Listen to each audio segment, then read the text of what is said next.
नीति अवस्थाओं के अंतर्गत आर्थिक विकास। पहले हम इंट्रोडक्शन करेंगे, जिसमें हम देखते हैं कि वर्ष 1947 में स्वतंत्रता प्राप्ति के बाद क्या देश में वर्ष 1951 में आर्थिक नियोजन अवस्था को अपनाया गया। और आर्थिक नियोजन का क्या था उद्देश्य? आर्थिक विकास की गति को बढ़ाना था। और जो हमारे सुनियोजित ढंग से क्या है, आर्थिक विकास को बढ़ाने के लिए क्या है, 1948, 56 और 77 और 80 के दशक में 1980 के दशक में क्या है, और 1951 के दशक में औद्योगिक नीतियाँ बनाई गई। इसकी योजना को बेहतर बनाने के लिए, सुदृढ़ करने के लिए 2007 को क्या है, राष्ट्रीय खाद्य सुरक्षा मिशन 2007-8 को चलाया गया, ताकि क्या है किसानों को 1949 सुदृढ़ करने के लिए क्या, किसानों की आय बढ़ाने के लिए विशेष प्रयास किए। देश में विदेशी निवेश के अंतर प्रभाव को बढ़ाने के लिए 1949 में विदेशी निवेश नीति चलाई गई। हम आगे पढ़ते हैं। अब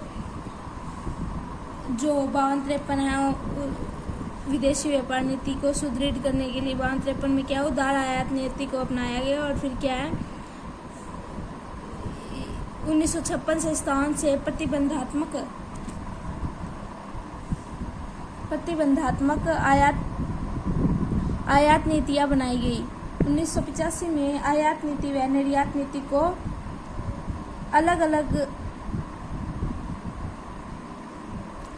न बनाकर एक संयुक्त निर्यात आयात नीति में सम्मिलित किया गया। इसके बाद क्या है, तो ये थी हमारी जो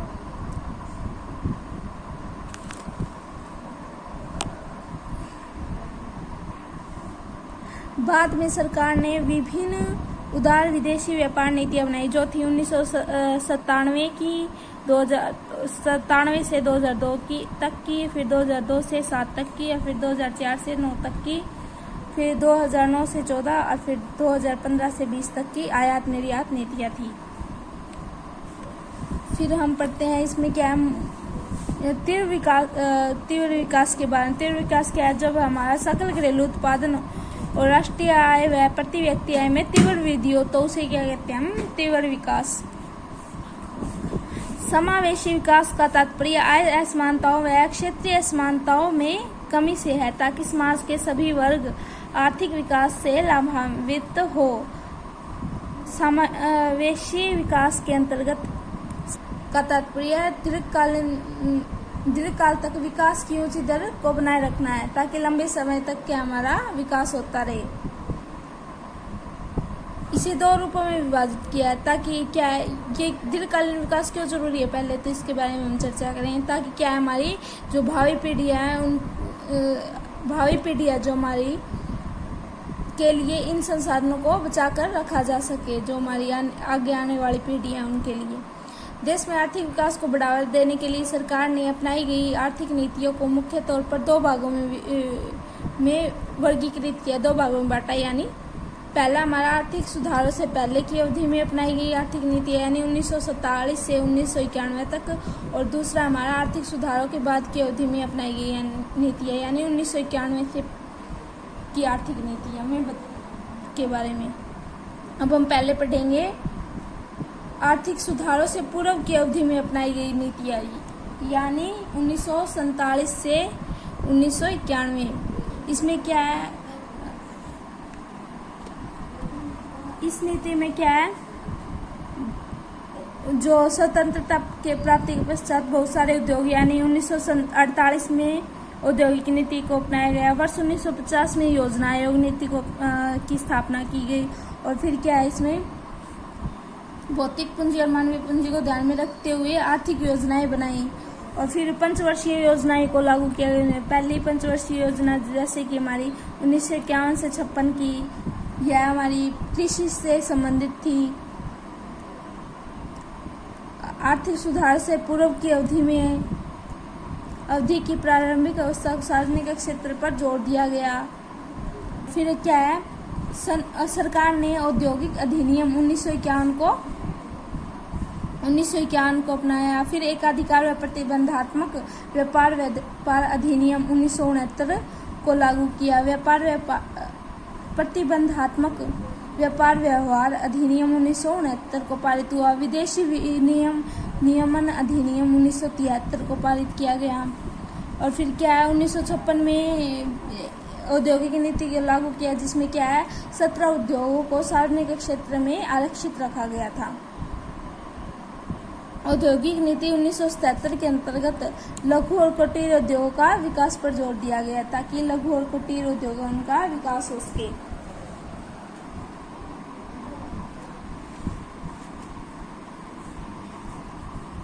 अब हम पढ़ते हैं जो पुरानी आर्थिक नीति थी, यानी 1991 की आर्थिक नीति, 1947 स्वतंत्रता प्राप्ति के पश्चात की जो नीतियां थी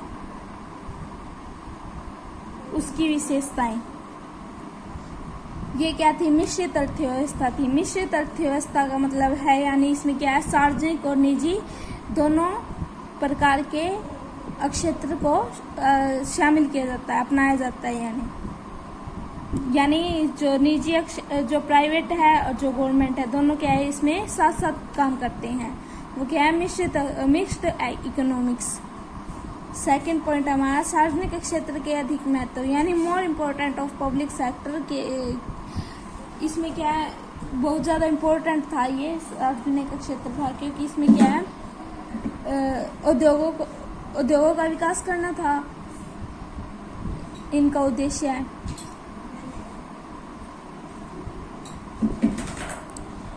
विदेशी प्रतिस्पर्धा से संरक्षण, यानी घरेलू देश उद्योगों को विदेशी प्रतिस्पर्धाओं से बचाने के लिए क्या इसमें उपाय किए गए, ताकि क्या है विदेशों से आयात शुल्क तथा परिणात्मक प्रतिबंधों का प्रयोग किया जा सके।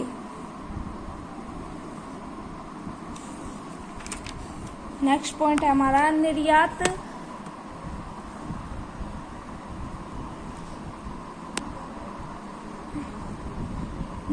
प्रोत्साहन एवं आयात प्रतिस्थापन।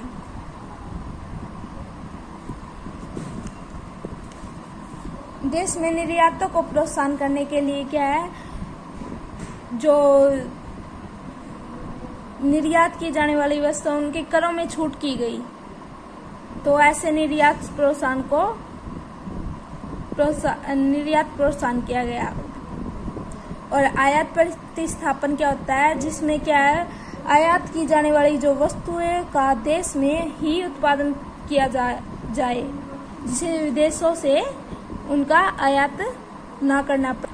विदेशी पूंजी पर प्रतिबंध किए गए, यानी देश में विदेशी पूंजी के प्रत्यक्ष निवेश पर कई प्रकार के प्रतिबंध लगा दिए गए, ताकि विदेशी पूंजी को नियंत्रित करने के लिए विदेशी विनिमय नियंत्रण कानून लागू किया जा सके। Foreign exchange regulation act FERA की फुल फॉर्म। पुरानी आर्थिक नीति में विदेशी कंपनियों को भारत में निवेश करने के लिए प्रोत्साहन किया गया था।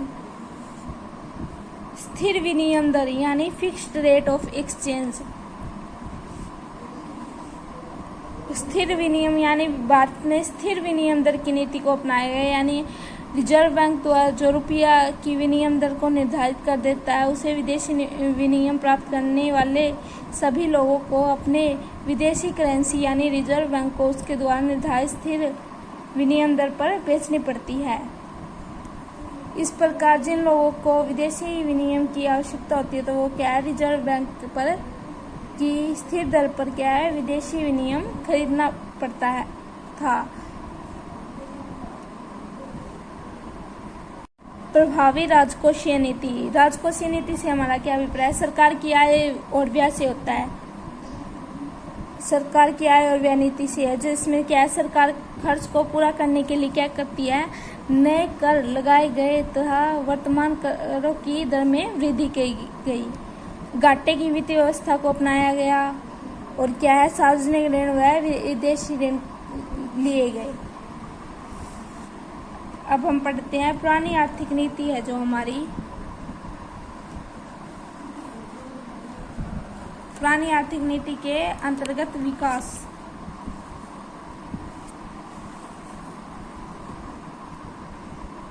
क्या क्या विकास हुआ, जो हमारी राष्ट्रीय आय में वृद्धि हुई, जो हमारी 1950-51 के वर्ष में क्या है से वर्ष के 1990 से 91 की अवधि में स्थिर कीमतों पर राष्ट्रीय आय क्या है 4.9 गुना की वृद्धि हुई थी।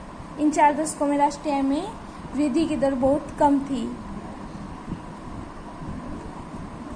और जो दूसरा हमारे प्रति व्यक्ति आय में वृद्धि, प्रति व्यक्ति आय में वृद्धि क्या है इस वर्ष की अवधि में क्या है हमारी स्थिर कीमतों पर प्रति व्यक्ति आय की लगभग 2 गुनी हो गई थी, 2 गुनी हुई। इन 4 दशकों में प्रति व्यक्ति आय में हुई वृद्धि क्या थी, संतोषजनक नहीं थी, इस ज़्यादा फर्क नहीं पड़ा था।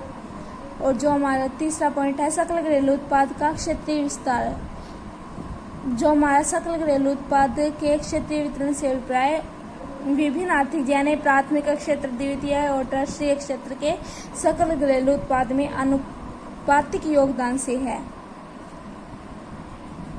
आर्थिक सुधार से पूर्व की अवधि में सकल घरेलू उत्पाद के क्षेत्रीय वितरण में कुल परिवर्तन हुए, परंतु क्या परिवर्तन की मात्रा बहुत कम थी। इसमें क्या है 1950 से 51 में प्राथमिक क्षेत्र का राष्ट्रीय आय में 61% योगदान था। यानी हम देखा गया कि सकल घरेलू उत्पाद में प्राथमिक क्षेत्र का घटता योगदान, यानी द्वितीय क्षेत्र व सेवा क्षेत्र का बढ़ता योगदान आर्थिक विकास का सूचक है।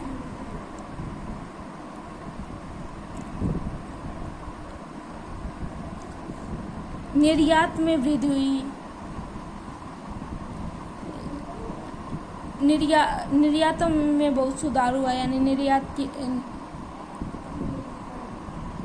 वर्ष 1950 से 91 में क्या 600 करोड़ के निर्यात किए गए, जबकि क्या 1990 से 91 में 32,558 करोड़ का निर्यात किए गए।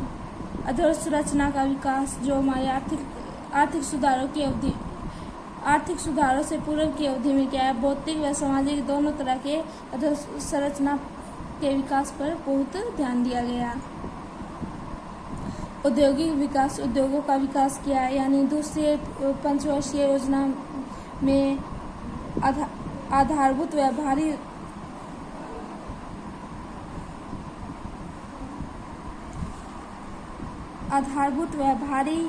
विकास पर बहुत जोर दिया गया है, ताकि उन उद्योगों के विकास से अन्य उद्योगों के विकास को भी बढ़ाया जा सके, बढ़ावा मिल सके।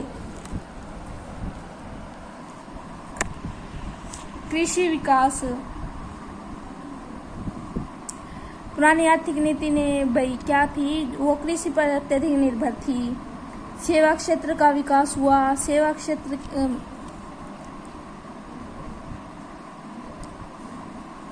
क्षेत्र में राष्ट्रीय आय ने 24.5% का योगदान दिया था, और जो वर्ष 1990 से 91 में बढ़कर कितना हो गया था 40% हो गया था।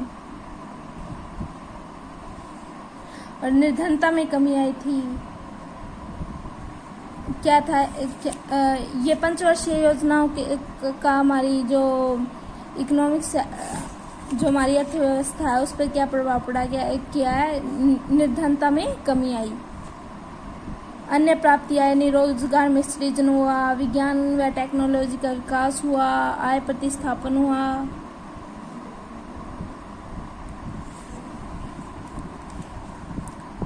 अब हम करेंगे आर्थिक सुधारों या नई आर्थिक नीति की आवश्यकता क्यों पड़ी। राजकोषीय घाटा, जो इसके बहुत सारे कारण हैं। हमारा पहला पॉइंट है राजकोषीय घाटा। नई आर्थिक पुरानी आर्थिक नीति से क्या है, जो राजकोषीय घाटा क्या है बढ़ गया था, वो बढ़कर कितना हो गया था 81-82 में हमारा सकल घरेलू उत्पाद का कितना हो गया 5.4% था, और 90 से 91 में कितना हुआ 8.4% हो गया, जिससे क्या है राजकोषीय घाटे के बढ़ने के कारण क्या है सरकार को अधिक कर्जे लेने पड़ते थे, जिस पर क्या है उन पर ब्याज देना पड़ता था। इसलिए क्या है राजकोषीय घाटा बढ़ने के कारण क्या है सरकार के कर्जे बढ़ गए थे और काफ़ी ब्याज की काफ़ी रकम चुकानी पड़ती थी। काफ़ी दर बढ़ गई थी। 80 और 81 में केंद्रीय सरकार ने कुल व्यय का 10% ब्याज के रूप में खर्च करना पड़ा। और ये रकम 1990 से 91 के दशक में बढ़कर कितनी हो गई थी? केंद्र सरकार का कुल खर्च कितना हो गया? 6.4% हो गया था। और फिर क्या है, ये राजकोषीय घाटे को कम करने के लिए सरकार ने नई आर्थिक नीति को अपनाया। अब हम करें दूसरा पॉइंट, प्रतिकूल भुगतान संतुलन में वृद्धि।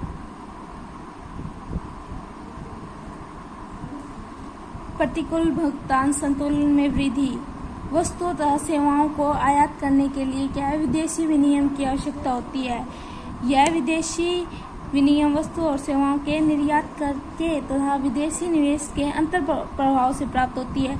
जब विदेशी निवेश क्या है, विनिमय की प्राप्ति क्या है, उसके खर्चे से कम हो जाती है, तो अर्थात जब कुल जो आयातों का मूल्य है वो कुल निर्यातों के मूल्य से अधिक हो जाता है, तो उसके भुगतान संतुलन की समस्या उत्पन्न होती है। और इसका मुख्य कारण क्या है, बाजार में हमारे उत्पादन दूसरे देशों के उत्पादन से प्रतिस्पर्धा नहीं कर पाते, और क्या है, उनकी क्वालिटी अपेक्षाकृत घटिया थी।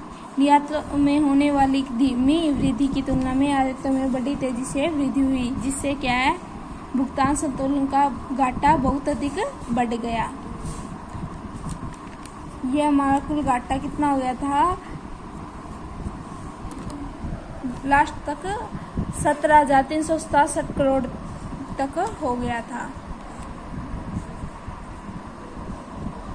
खाड़ी संकट क्या है, इसमें जो खाड़ी संकट आया तो क्या है, 1990 से 91 के दशक में क्या है, खाड़ी युद्ध के कारण पेट्रोल की कीमतें बहुत बढ़ गई, जिससे क्या है,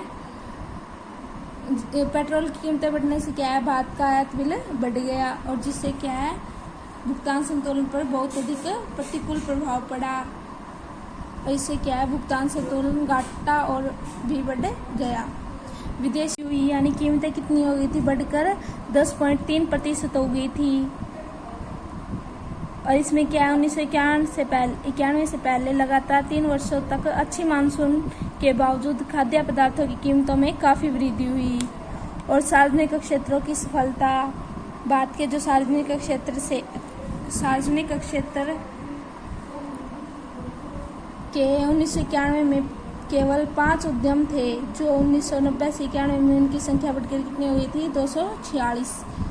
तो उनमें कई हजार करोड़ रुपए का निवेश किया गया, ताकि क्या है, आर्थिक नीति की आवश्यकता को, ताकि क्या है, सार्वजनिक क्षेत्र को कम तथा निजी क्षेत्र को अधिक महत्व दिया जा सके। इन्हीं कारणों के कारण क्या है, हमें नई आर्थिक नीति लागू करनी पड़ी। अब हम करेंगे नई आर्थिक सुधारों के बाद की अवधि में आर्थिक नीतियाँ। नई आर्थिक नीति में क्या है, 1991 से विभिन्न बदलाव किए गए, जिसमें क्या है, विभिन्न नीतियाँ यानी बहुत सारी नीतियाँ, यानी 1991 की नीति के बाद 2011 में राष्ट्रीय विनिर्माण नीति को अपनाया गया, 2014 में मेक इन इंडिया प्रोग्राम अपनाया, कार्यक्रम को लागू किया गया। फिर क्या है, विदेशी निवेश नीति, विदेशी व्यापार नीति, राजकोषीय नीति, मौद्रिक नीति आदि नीतियाँ अपनाई गई। और इसमें के बाद क्या है, कृषि में क्षेत्र में भी सरकार ने कई कृषि नीति यानी 2000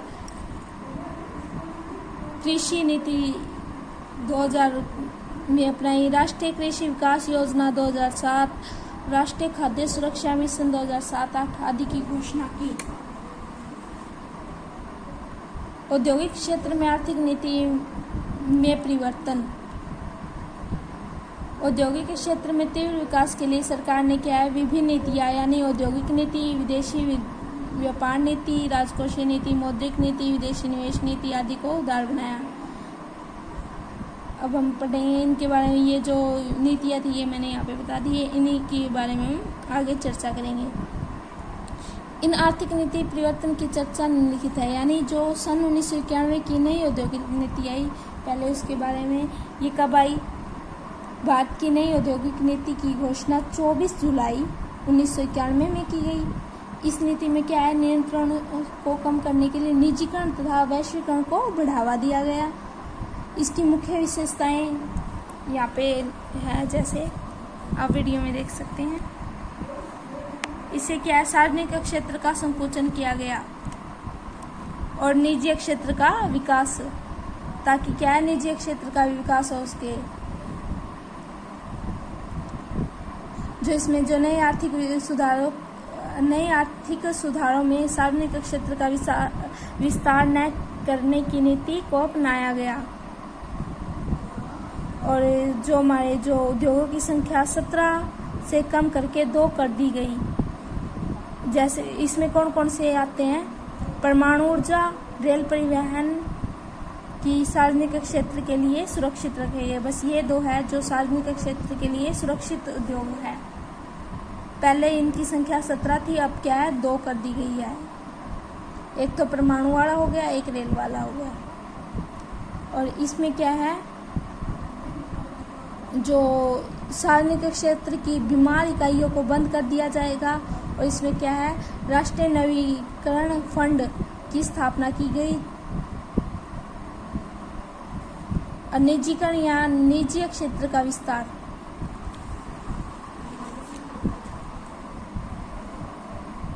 इसमें क्या है, नई औद्योगिक नीति के फलस्वरूप निजी क्षेत्र का विस्तार हुआ, ताकि क्या भारत में आर्थिक विकास के प्रारंभ से ही सार्वजनिक क्षेत्र को निजी क्षेत्र की तुलना में अधिक महत्व दिया गया। इसमें क्या था, जो निजी क्षेत्र के विस्तार से सार्वजनिक क्षेत्र द्वारा निवेश के लिए सुरक्षित क्षेत्रों को 17 से कम करके केवल 2 कर दिया गया था। और इस प्रकार अब आधारभूत उद्योग जैसे लोहा, इस्पात, ऊर्जा, हवाई यातायात आदि कई उद्योगों में भी निजी क्षेत्र अपनी इकाई स्थापित कर सकता है। लाइसेंस और पंजीकरण की समाप्ति या उदारीकरण, यानी इसमें क्या है, नई लाइसेंस नीति में केवल 5 उद्योगों को छोड़कर बाकी सभी तरह के उद्योगों के लिए क्या है, लाइसेंस को समाप्त कर दिया गया। इन उद्योगों के लिए लाइसेंस जरूरी है, यानी शराब के लिए, सिगरेट के लिए, रक्षा उपकरण के लिए, औद्योगिक विस्फोट के लिए, खतरनाक रसायन के लिए। एक आधिकारिक कानून पर छूट कर दी गई थे। छूट यानी एक अधिकार और प्रतिबंधात्मक व्यापार अधिनियम के अनुसार जिन कंपनियों की संपत्ति 100 करोड़ से अधिक थी उन्हें क्या है, MRTP इकाई घोषित कर दिया गया तथा उन पर अनेक प्रतिबंध थे। इन नीति में इससे क्या है, कानून के अंतर्गत आने वाली कंपनियों में बहुत छूट दी गई।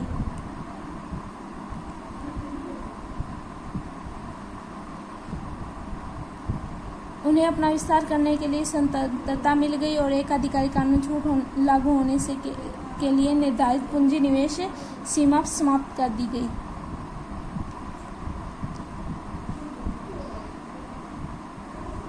प्रत्यक्ष विदेशी निवेश,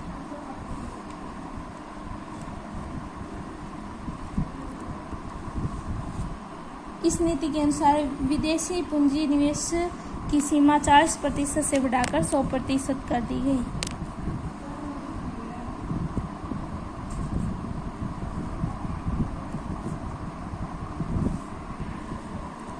दूसरा पॉइंट है हमारा नई विदेशी व्यापार नीति। नई विदेशी व्यापार नीति क्या है, का उद्देश्य क्या था, व्यापार के प्रतिबंधों से मुक्त करके अधिक प्रतियोगी बनाना है। और इस आर्थिक नीति विदेशी व्यापार नीति को बढ़ावा देने के लिए निम्नलिखित उपाय ये है, जो 3 हैं। ये क्या है, पहली आर्थिक सुधारों के बाद पहली दीर्घकालीन विदेशी व्यापार नीति क्या है, 1992 से 97 के लिए घोषित की गई। इस नीति का मुख्य उद्देश्य क्या है, मुख्य विशेषता थी उदारीकरण। और इस नीति में विदेशी व्यापार में लगे सभी नियंत्रणों और प्रतिबंधों को हटा दिया गया और खुली प्रतियोगिता को प्रोत्साहन दिया गया।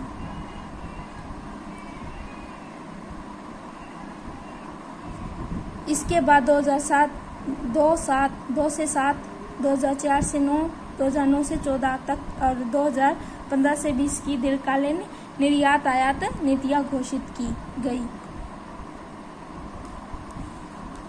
और वर्ष 2015 से 20 की वर्तमान विदेशी व्यापार नीति भी एक उदारीकरण नीति है। दूसरा पॉइंट है हमारा, जो भारतीय अर्थव्यवस्था को अंतर्राष्ट्रीय स्तर पर प्रतियोगी बनाने के लिए है, सीमा शुल्क ट्रैफिकों को धीरे धीरे कम किया जा रहा है। तीसरा है हमारा, भुगतान संतुलन के घाटे को पूरा करने के लिए क्या है, कई कदम उठाए गए। निर्यातों को प्रोत्साहन किया गया। विश्व के विदेशी व्यापार में भारत के भाव बढ़ाने के लिए विशेष प्रयत्न किए गए।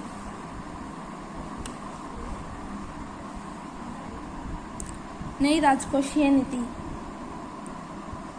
इसमें क्या है, आय व्यय से संबंधित नीति है राजकोषीय नीति। इसे सरकार की बजटरी नीति भी कहते हैं। यह कि इसमें कर, सरकारी व्यय, घाटे की वित्तीय व्यवस्था, सरकारी ऋण आदि शामिल होते हैं। इस नीति के द्वारा सरकार के व्यय व आय का प्रबंधन किया जाता है। इसका उद्देश्य इस प्रकार है, यानी पूरी पूंजी निर्माण को बढ़ावा देना है। राजकोषीय नीति का उद्देश्य है पूंजी निर्माण को बढ़ावा देना, निर्धनता को दूर करना, क्षेत्रीय असमानताओं को कम करना, आर्थिक विकास की गति को तीव्र गति करना।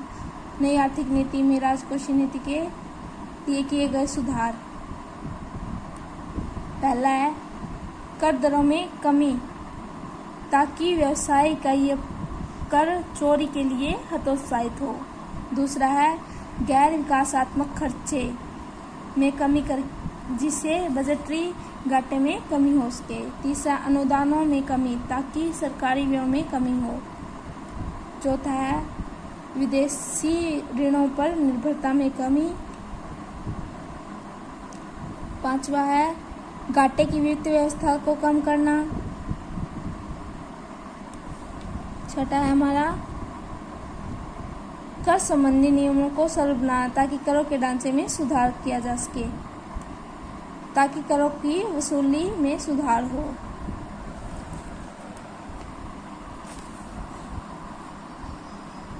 नई मौद्रिक नीति, फोर्थ पॉइंट है हमारा नई मौद्रिक नीति। नई मौद्रिक नीति का तात्पर्य मुद्रापूर्ति व ब्याज दर से है। मौद्रिक नीति रिजर्व बैंक द्वारा बनाई जाती है। यह नीति कुछ उद्देश्यों को प्राप्त करने का प्रयास करती है, जैसे क्या है, कीमत स्थिरता, वित्तीय स्थिरता, पर्याप्त ऋण की उपलब्धता आदि। इसके उपाय हैं जैसे पहला, बैंक दर और वैधानिक तरलता अनुपात, नकद कोष अनुपात, रेपो दर, रिवर्स रेपो दर में समय समय पर बदलाव लाया जाता है ताकि क्या है, पर्याप्त साख उपलब्ध हो सके। और दूसरा है घरेलू ब्याज दरों में कमी लाना ताकि ये ब्याज दरें अंतर्राष्ट्रीय ब्याज दरों से अनुसार ढल सके। थर्ड है हमारा अनुत्पादक ऋणों में कमी लाना ताकि उत्पादक ऋणों के लिए अधिक वित्त उपलब्ध हो सके। फोर्थ है हमारा ब्याज दरों के अंतर्गत निर्धारण की व्यवस्था करना। बैंकिंग क्षेत्र में अधिक प्रतियोगी व कुशल बनाने के लिए क्या है, बैंकों की कुछ सीमा के अंदर जमाओं व ऋणों पर ब्याज दर निर्धारित करने के लिए स्वतंत्रता दे दी गई है। फिफ्थ हमारा 1991 की नई विदेशी निवेश नीति में विदेशी निवेश को उदार बना दिया गया ताकि विदेशी पूंजी के अंतर्प्रवाह पर लगे प्रतिबंधों को समाप्त कर दिया गया। पहले विदेशी पूंजी की हिस्सेदारी 40% तक सीमित थी, लेकिन अब उसे बढ़ाकर कितना कर दिया गया, 100%। और 1991 से पहले सभी विदेशी निवेश नीति तथा तकनीकी सहयोग में पूर्ण अनुमति लेनी होती थी, परंतु निवेश नीति में इसे स्वतः ही स्वीकृति दे दी गई है।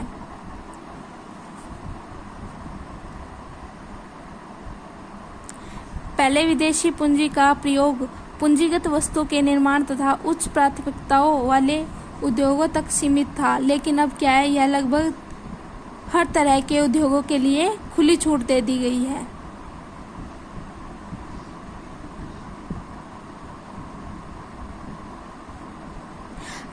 अब इसे क्या है, विदेशी निवेश नीति को अधिक सरल और व्यावहारिक बना दिया गया है।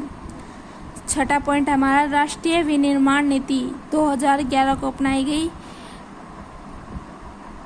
4 नवंबर 2011 को इस नीति की घोषणा की गई। इसका मुख्य उद्देश्य क्या है, अगले दशक में देश के सकल घरेलू उत्पाद में विनिर्माण क्षेत्र का योगदान बढ़ाकर कितना कर दिया है, 25% करना है, ताकि क्या है, 100 मिलियन अतिरिक्त रोजगार अवसरों का सृजन किया जा सके। इस नीति के अंतर्गत अपर्याप्त अधोसंरचना, जटिल वैधानिक वातावरण, तकनीकी पिछड़ापन, कुशल मानव संसाधन की अपर्याप्त उपलब्धता जैसी समस्याओं के समाधान पर जोर दिया जाएगा।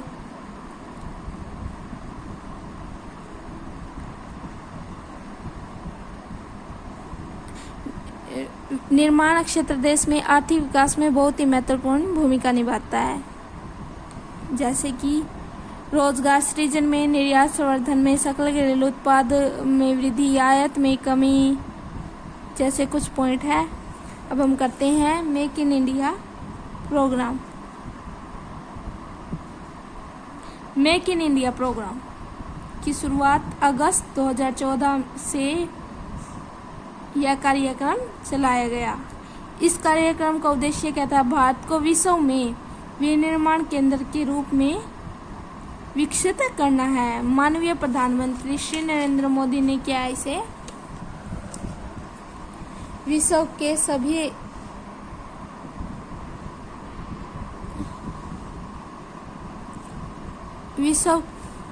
सभी देशों को भारत में निर्माण इकाइयां स्थापित करने के लिए आमंत्रित किया है। इस कार्यक्रम में विभिन्न प्रयास किए जाएंगे, जिसमें भारत सरकार के निर्माण क्षेत्र का विकास हो सके, जैसे अनुसंधान व नवाचार को बढ़ावा, बौद्धिक संपदा अधिकारों का संरक्षण, औद्योगिक अधोसंरचना को सुदृढ़ करना, अनुकूल व्यावसायिक वातावरण उपलब्ध कराना आदि इसके विभिन्न देश भारत में निर्माण इकाइयां स्थापित करने के लिए आकर्षित हो सके। मेक इन इंडिया का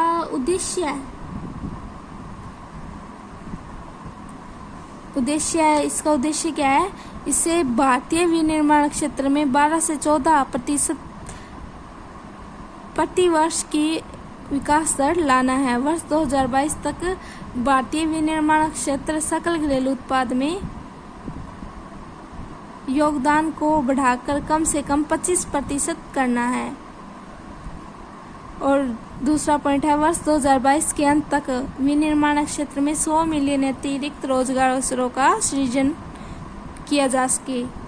भारतीय विनिर्माण क्षेत्र के वैश्विक प्रतिस्पर्धा कौशल को बढ़ावा देना, भारत के विनिर्माण क्षेत्र में तकनीकी सुधार लाना, मानवीय संसाधनों के तकनीकी व प्रतिबंधक कौशल में सुधार के लिए विशेष प्रयास करना, दीर्घकालीन विकास व पर्यावरण संरक्षण सुनिश्चित करना।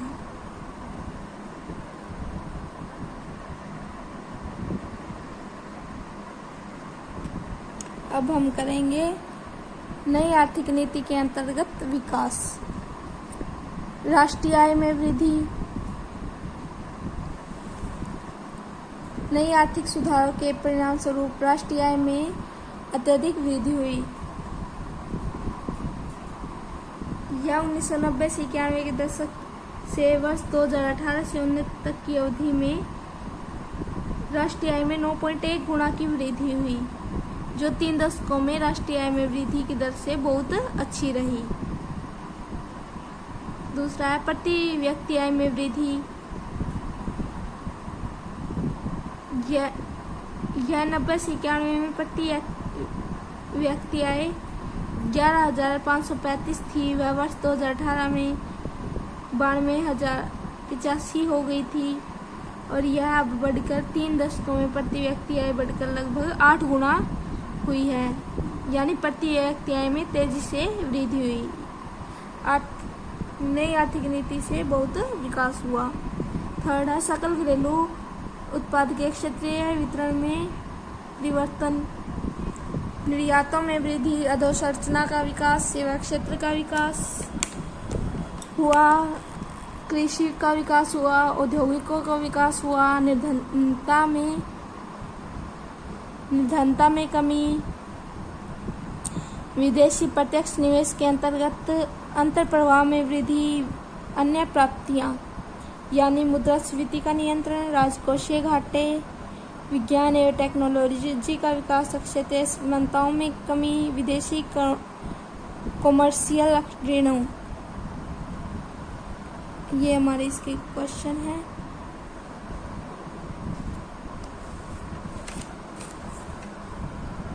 आप चाहो तो स्क्रीनशॉट ले सकते हैं।